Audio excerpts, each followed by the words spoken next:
Hey everyone, it's me, Rami Marks, your Tangled Yogi out here in Northern California. Welcome back to the Chrysalis Sessions. This is our third week of the series, and I'm so excited to bring you this new class. And so let's go ahead and talk about the things that we're going to use for class today. I have my Micron P&N pen, but you can use your favorite Tangle pen. I have an IdentiPen. We'll be using this for pooling ink around the butterfly. You'll need a thick nib pen, so if you have a different kind of pen with a thick nib, go ahead and grab it. It could be a Sharpie, it could be the Micron Graphic, whatever you like. I'm going to be working with the white Sharpie paint pen, but you could use the Sakura white or the Uniball white, and that'll be just fine. I have a stylus in my hand for our embossing today, but you can use a pen that's run out of ink to do your embossing, or the back of a paintbrush, or you could even use a white pencil if it came down to that, and I'll be showing you techniques on how to do this. Finally, I'll be working with a graphite pencil, and I have a blending stump. If you don't have a blending stump, just run to the bathroom, grab a Q-tip, and that works great for blending. Now, for those of you who've been doing the series for a little bit, you know that in the class description, I have a link to the template that you can print out on some nice paper so that you can go ahead and do the series. Now, if you don't have a printer, you can always draw a rectangle that's 6 inches by 3 inches wide, and then the same thing for the butterfly. The butterfly is 3 inches by 2 inches wide, and you can draw that out and you'd be good to go for the series. You know me, I'm a Prismacolor girl, so I always have my Prismacolor pencils handy. Now, if you don't have any Prismacolor pencils, just grab what you have and then do your best to kind of match up the colors that we have here. It's not about getting it to be the exact same thing, it's just about playing around with color and having fun. With that said, let's get started with the Chrysalis Sessions. Many of you know that I like to start my classes with a little bit of a breathing exercise. So have your stuff ready to go, and then just take a moment here to stop. Get yourself into a nice comfortable seated position in your chair. Let your spine grow comfortably tall here. Allow your shoulders to melt away from your ears. You can let your hands rest in your lap. And just soften through the belly. And take a moment, if you like, to close your eyes and let your attention come to your breath, feeling the breath as it's rolling in, and feel the breath as it's rolling out. Breathing in and breathing out. Taking one more deep breath right here. Letting it go with a sigh. And then when you feel ready, gently wiggling through your fingertips and your toes and blinking your eyes open, adding vision to your practice. Okay, so we're going to jump right into this here today, and I'm going to go ahead and I'm going to start with my graphite pencil. So I'm going to take this guy off to the side here, and we're going to zoom in on our butterfly, and we're going to start out with the tangle printemps, and printemps is just a spiral. So you're going to see me come in with my pencil first, and I'm just going to start to build a nice spiral. You can see that I'm going slow. Printemps is one of those tangles that will really give you up as rushing if you go quickly. Your lines will really give you up. So I always like to go nice and slow with Printemps. So you can see that I'm just kind of building this up and coming around just like that. Now, if you want to pause me here, you can, or you can watch what I'm going to do. I'm just going to come right back to the beginning, and I'm going to make a nice aura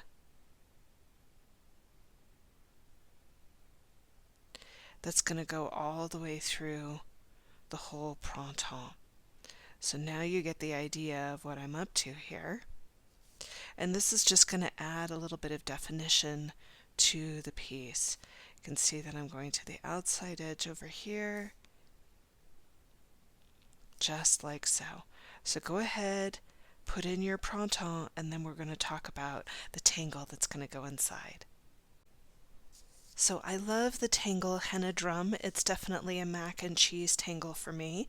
And today what we're going to do is we're just going to use the petal of henna drum here, and you can see that all it is you have two lines and then you have a wavy line that connects them. Now you can do many different things with henna drum. You can come in and you can aura it. You could do henna drum with you could do all different kinds of things. You could do it with a fescue. You could do a couple of fescue on either side. So there's many different ways to do henna drum, but we're going to do it today with an aura. So I'm going to just pick up my black pen here, and I'm going to start right at the very beginning of my aura, or right at the very beginning of my printemps here. So you're going to see me just come in, and I'm picking up that pen and just starting, but you can see that that pen is just a little bit old, so I'm just going to pick up a new one.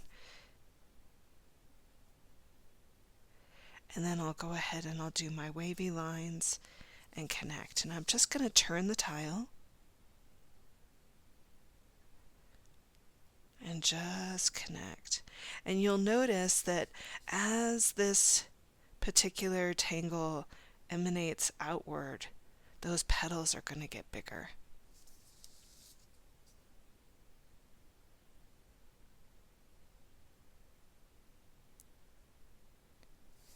And you can see that I'm just turning, and I'm trying to keep the petals pretty close together and pretty close to the edge of where that spiral is. You can see that most of these are pretty close to touching the spiral.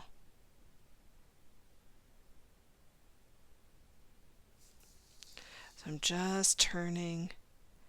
You can see that henna drum is starting to get a little bit bigger. And even if you have a henna drum that gets kind of cut off by the edge of the butterfly, that's okay. You can see that I just kind of let it go off the side. Always making sure to touch the edge, keeping them nice and close.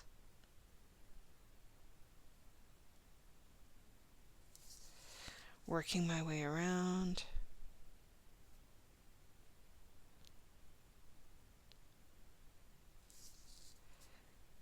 Just having fun with it. You know, what I love about the simplicity of this tangle is that you can just really relax right into it.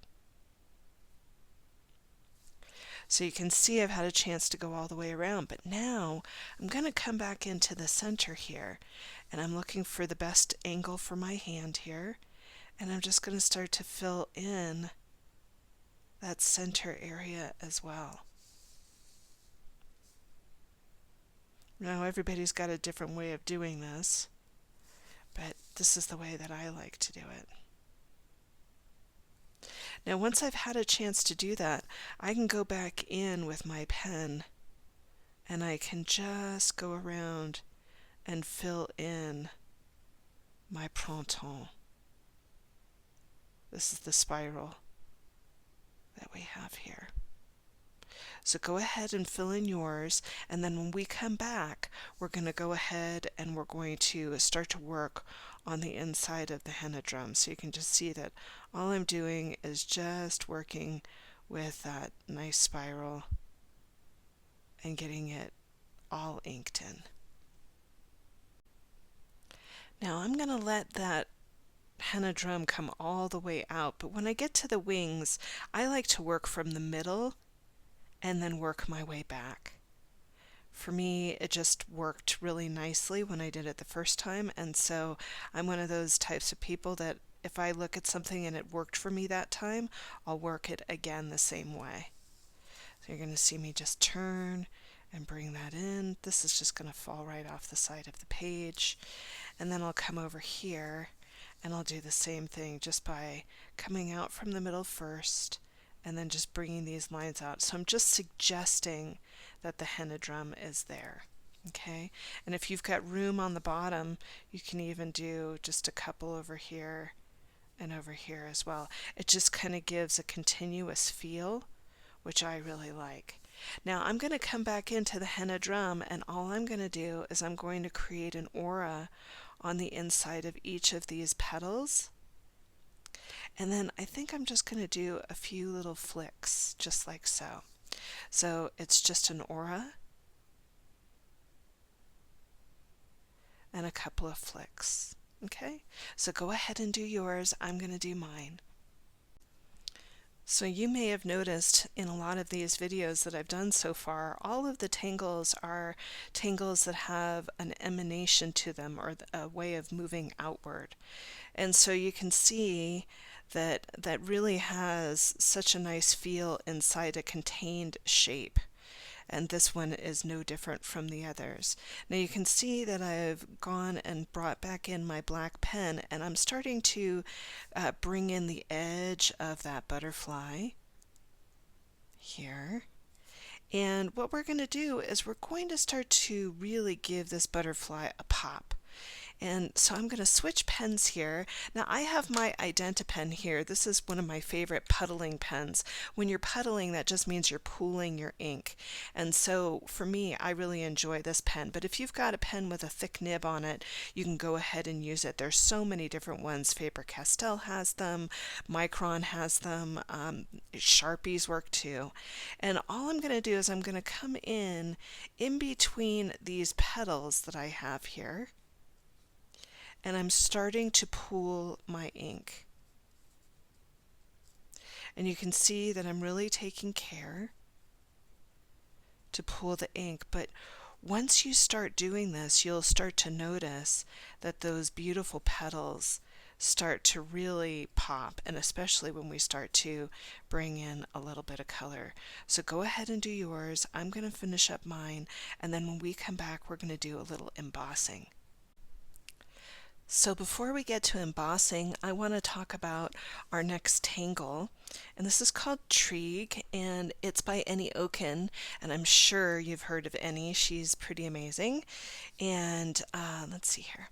Trig is a really, really fun tangle. So what Trig is it's this nice arch, and then you have a little bit of a triangle on the top that you pull in. And then at the bottom, you have a little bit of a triangle that you pull in. Once you have that, I always think of Showgirl when I'm doing this. It kind of has that step down of Showgirl. So I'm going to come up 3 times. And then I'm going to come down 3 times. Isn't that such a cool tangle? I just love it. It's got a really nice feel to it. And so what we're going to do is we're going to bring it into our piece here. And the way that I like to do it is I like to have them getting a little bit smaller as they go. So the first one is going to come up right here, and I'm just going to do a slight arch. Let it touch the butterfly here. And then I'm going to go ahead and I'm going to give it a nice triangle right there. And then I'm going to let it have a little triangle down here where it connects to the butterfly. I'm going to pool my ink.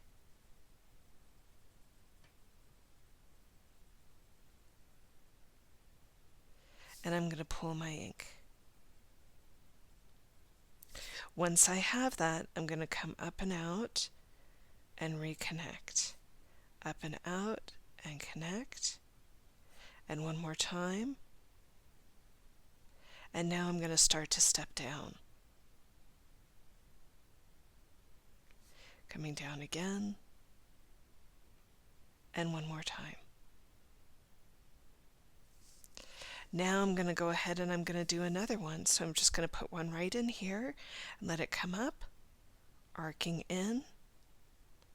Let it touch the side of the butterfly. Nice triangle here. Bringing that triangle up here, pull it in, and once again, coming up, over, and down, up, over, and down. One more time. And then I'll go ahead and I'll start to step down. 1. Let's make sure that this doesn't get blurry. 2 and 3. And then I'm going to do a final one right in here, and you'll see this one's got a little bit of a shortness to it. It's just a little arch. Let it connect to the butterfly, creating that little triangle in here. And then I'm going to do a little triangle up here. Once I have that, I'm going to go up, out, and in, up, out. That one's going to touch the border. And then I'm going to just do a couple of step downs here. And I just love the way that that just gives us kind of a fanned feel, really kind of soft and easy. So go ahead and do yours. I'm going to finish up mine, and then when we come back, we're going to do some embossing. So many of you know that I love, love, love to use the Tangle Printemps as a background, especially for wallpaper.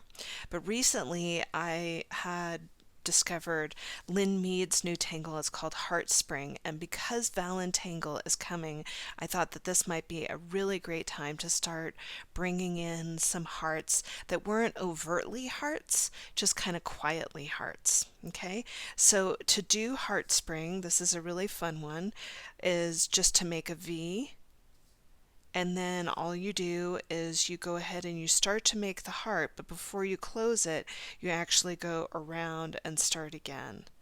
And all it is just like Printemps, you're just auraing around the heart, which is really, really great.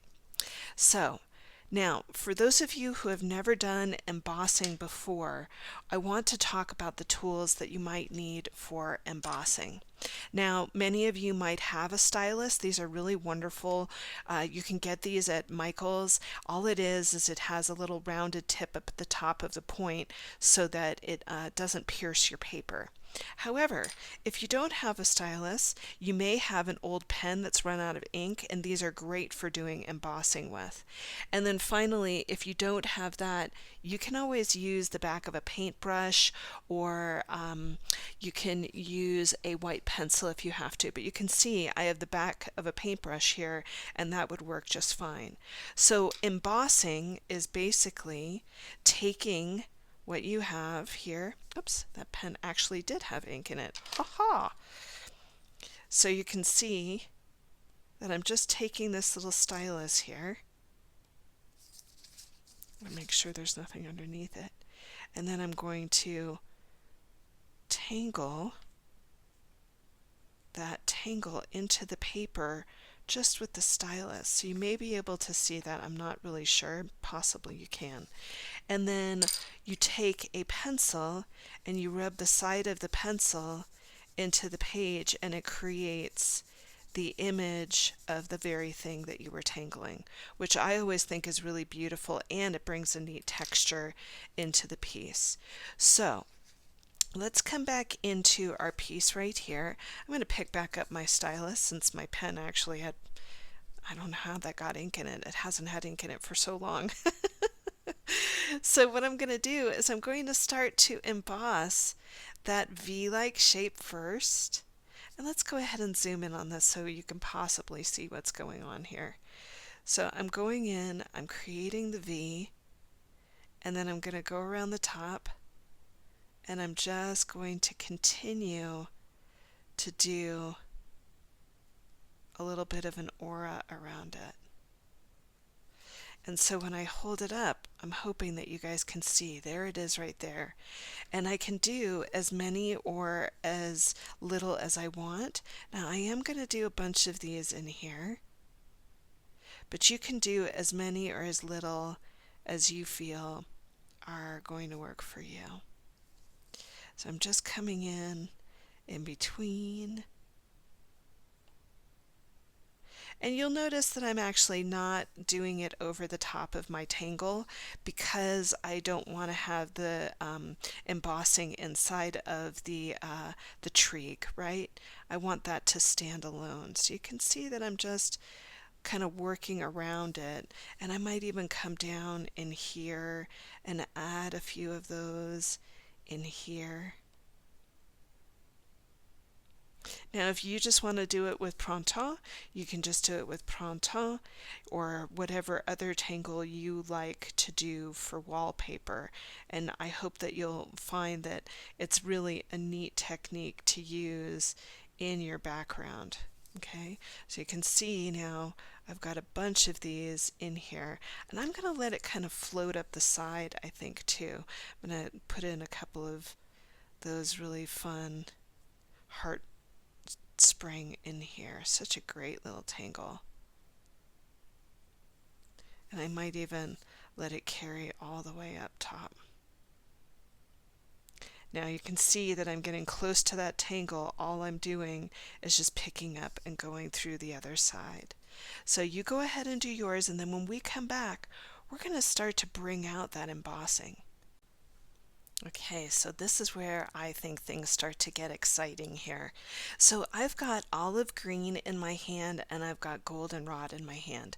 Olive green is PC911 and goldenrod is PC1034. What I'm really looking for is a kind of like a earthy yellow with a really nice dark green. Now you can see that I'm pretty well sharpened up here, and this is where I think working with pencils can be so exciting. So all I'm going to do is I'm going to start by taking the side of my pencil and starting to rub it into the paper. Now you'll see that I'm just working with the green right now. I'm not working with the yellow just yet. And I'm just being really thoughtful and going very, very lightly, and you can see that the embossing is starting to show up. Let's go ahead and zoom in on that. So I'm just going to do what we've been doing the whole time with that technique of framing the outer edge, just by going up the side, and then I'm going to turn and go around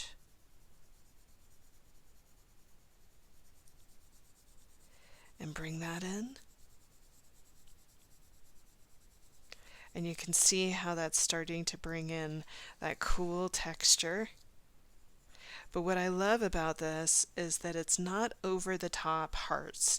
It's just textural, which I think is really neat. So, if somebody was looking at this and they were going, oh, well, they just put hearts in a piece. Well, I mean, that's fine, but I just love it for the texture. So you can see that I'm just working around the frame here. Just like so. So you go ahead and work around your frame, and then when we come back, we're going to start to bring in the goldenrod and start to blend it into the piece. And you can already start to see how this is starting to get really, really interesting. All right, have fun with it, okay? Now you can see that I've had a chance to go all the way around the piece. I've added a little bit of pressure around the edges just to give it a little bit of pop. So I've got this lighter green and this darker green. And I'm going to show you how I use this technique. So in here around the butterfly, it's still just really light. So all I'm going to do is just come back in and give the pencil a little bit more pressure so that we're creating a little bit of a shadow, which I really like because then it kind of makes the butterfly look like it's going to go flying off the page. And then as you're working with this, you can come back over it, but go really, really lightly and make it look as though you're lightening your touch when you do this so that there's not a strong line of demarcation. So if you want to give this a little shadow on the edge, just like in here and like I just did with the butterfly, go ahead and do that. So now here's where we're going to take this to the next level. I've got a little bit of that goldenrod color that I was talking about earlier. And so what I'm going to do is I'm going to take the side of goldenrod and I'm going to start to bring it into the piece. So this is where working on the side of your pencil really starts to bring in this interesting texture in the background, and you can see that what I'm doing is I'm letting it kind of overlap and underlap onto that green. So I'm letting it kind of dip into some of those areas where I've got that embossing, and it's starting to bring in this really interesting kind of texture to it. So I'm just going to continue to let it kind of dance in between where the white is and where the green is. And because these two are really complementary colors to each other, it won't turn it into like a mud color. It actually is very complementary. So you can see that I'm just going to let this dance around, and I'm going to start to let it come up into these pieces up top too. And I just love the way that it just kind of brings in some of that embossing in different colors, which I think is so cool. I'm going to leave a little hint of that white in the center. I'm going to come down to the bottom here and start to bring in that color underneath the butterfly. Look at how that brought in the embossing. Isn't that so fun? It's very textural, and I just really love bringing that kind of an element into Zentangle. So you can decide how much or how little you like of it, but look at how cool that is in there. I just love that movement between the two colors here. So you can keep playing with it and seeing how much or how little you want to do, and you could even pick back up some of that green again, and if you wanted to add little dashes of the green, just kind of lightly going over the yellow, you can do that too. So you can really just play and decide how much or how little you want to bring of this into the piece, okay? So that when I zoom out, look at how cool that is. Isn't that neat? I just love the feeling of it. So go ahead and play. So I just wanted to show you the difference between these two. Here you can see I did it with Printemps, and here you can see that I did it with the Heart Spring here. And I just kept layering that green back and forth with the yellow. So I would pick it up, do some yellow, pick it up, do some green, pick it up, do some yellow. So I just kind of kept layering it back and forth, and hopefully you're getting a similar technique there. Okay, so keep playing and keep layering until you get this really neat kind of progressive changeover through the background. When we come back, we're going to start to color in our butterfly. So I've had a chance to work on that background and I'm really enjoying it, and I hope you are too. I'm going to take that goldenrod. This is the same color that I worked with the background, and if you don't have goldenrod, you can just use whatever yellow you have. And I'm going to start to focus in on the butterfly. So let's go ahead and zoom in on that butterfly there. And all I'm going to do is I'm going to go in and lightly dust the whole petal with the goldenrod. And then I'm going to pick up orange, which is PC 918, and I'm going to do a really light dusting of orange about halfway through the centerpiece of the petal here. And then I'm going to pick up a little bit of Scarlet Lake, which is PC 923. This is kind of like a wine color. And I'm going to go halfway through that orange. Now once I have that, I'm going to pick back up the goldenrod, and I'm just going to blur the two together, where Scarlet Lake and the orange meet, and then where orange and the goldenrod meet. And I'm just going in little circles to give that a really nice soft blend. Okay? So go ahead and do that in all of your petals, and you'll start to see this really come to life. Isn't that amazing how just doing that little bit can do so much for that really fun butterfly? So I'm going to come in with a little bit of white pen. I happen to have my Sharpie paint pen here, but you could use the Sakura white pen, you could use the Uniball white pen, and all I'm going to do is in between my petals, I'm just going to do a little bit of dotting. And this is just going to bring a little element of fun into the piece here. I'm just looking for the spaces where I can bring it in. And I always feel like dotting just brings a little bit of festiveness into a piece. So you can see I'm just looking for those spaces where I can place a little bit of a dot. Now, let's talk about our piece up here, Trig. I've got my graphite pencil in my hand, and I also happen to have a blending stump with me. Now, if you don't have a blending stump, just go ahead and grab a Q-tip and you'll be just fine. So all I'm going to do is I'm just going to come in and I'm just going to lightly dust a little bit of graphite. This is just a number 2 pencil, so just a regular pencil will do it. And then I'm going to go ahead and I'm going to blend it out with a little bit of my blending stump. And I think that whenever you put gray next to color, it just brings a little bit of elegance into a piece. I'm going to come back in with a little bit of heaviness and just bring a little bit of heaviness towards the bottom. And then once again, give it a little bit of a blend out. Not too far so that I leave a little bit of that light gray in there too. So go ahead and do that in the rest of these as well. I'm really starting to love this. I hope you are too. So I'm going to take a little bit of graphite and bring a little bit of graphite into my printemps here. Now you're going to notice that as I go through, I'm leaving spots with white. So little interruptions in that shading, and what I'm trying to achieve is a little bit of a light sheen with that. So you can see that I'm just kind of lightly dusting here and there, and then I'll come back in with a little bit of my blending stump and add a little bit of a blur out into the piece here. Super fun, super easy, and that just gives that a little bit of a pop as well. You go ahead and do yours too. Isn't that so fun? I really love the way that these are turning out.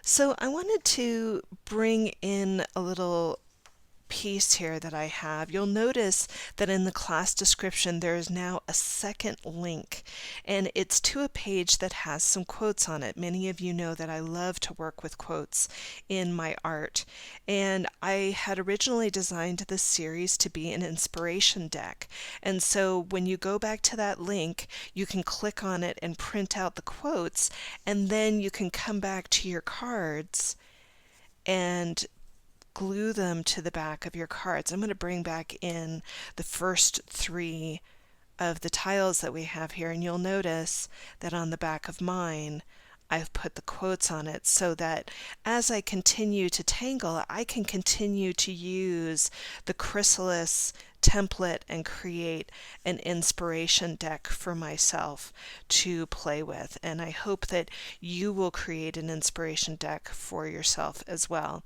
So after we do the next set of 3 classes, I'll put in more quotes so that you guys can add them to the back of your decks as well. Okay, so have some fun with these and add the quotes if you want to. You know, these make really great gifts too, so that if you wanted to give somebody a bookmark with a quote on the back of it, that would be lovely. Or if you wanted to do a random act of Zentangle, which is where you leave a Zentangle for somebody to find, you'd be inspiring somebody and maybe lifting their day.